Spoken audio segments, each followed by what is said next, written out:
So now I'm going to show you what happens when you try to roll this pastry out, and why it's quite tricky to do it like normal pastry. I put a little sprinkle of flour on there, and get your rolling pin. You'll see that it starts to break up. You try to pick it up and it all falls to bits like this.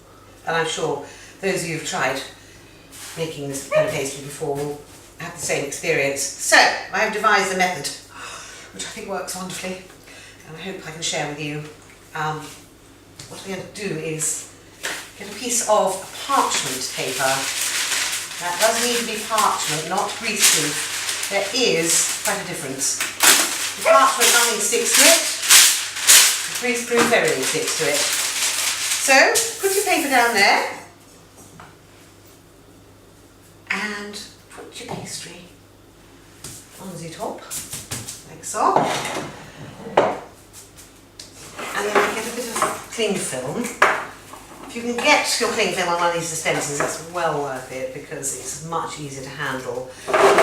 Lift it up and over the pastry, which is sitting on the parchment paper, and then make sure you've got quite a good length because you're going to be rolling this underneath. What I usually do is flatten it down with my hands first, give it a bit of a sort of stroke with your palm, and then gently roll it out between the parchment paper and the cling film.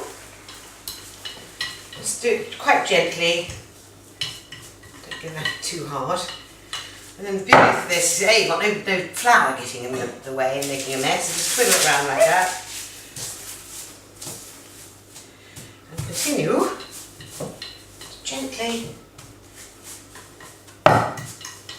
roll it out. And if you need to, just move the cling film down a bit. I want to bring it down this way. I'm going to try and make it to fit the flan dish. Now I'm not even going to attempt to roll this up with a pin because it would literally just fall to bits. Because it is gluten free, there's no thing to bind it. That way again, just move your cling film.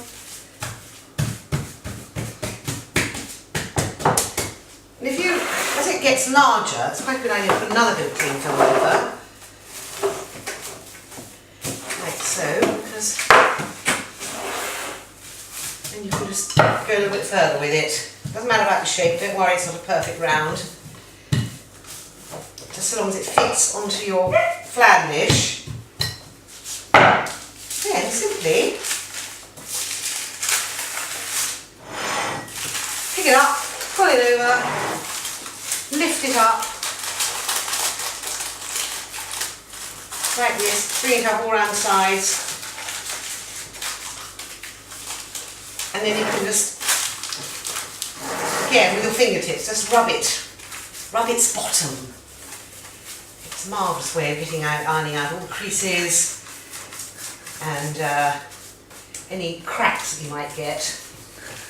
Probably going to look like a bit of a mess at the moment. Take the cling film off and then gently just roll it over the edges like so.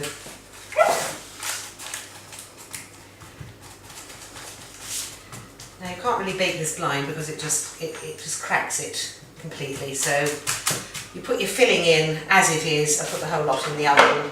I'm just going to trim that down. I have some scissors here somewhere. There they are. Just cut through the pastry and the parchment paper, just gently around the edges. Don't worry, some bits are like, you get bits like that. You think, oh well, that's going to fall into the middle. It actually won't fall into the middle once you've got your fillings in. Just trim it up, cut it round, all the way around. Pastry and parchment together.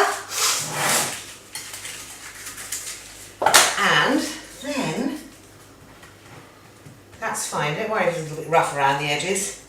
Doesn't matter at all. What I do with these spare bits, you've got spare bits, you can see how easy that breaks up. You just pick up your spare bits and squidge it together in your hand, give it a little squidge like that. And then you can just use those bits to almost like patchwork the pastry to fill up any gaps or holes. It might not look like something you'd find in a French patisserie, but it doesn't matter because once you've got the filling in, no one's even going to see that you've got a sort of patchwork quilt going on here. There you are. You see what that's achieved is being able to lift the pastry rather than having to roll it onto the end, which is virtually impossible with gluten-free pastry. So that is how it's done. And then if you just look out for cracks, if you think there are any cracks in it, put your cling film back in and just again smooth it out with your fingers. And that is ready to go in, or at least to add your filling to and pop into the oven. Voila.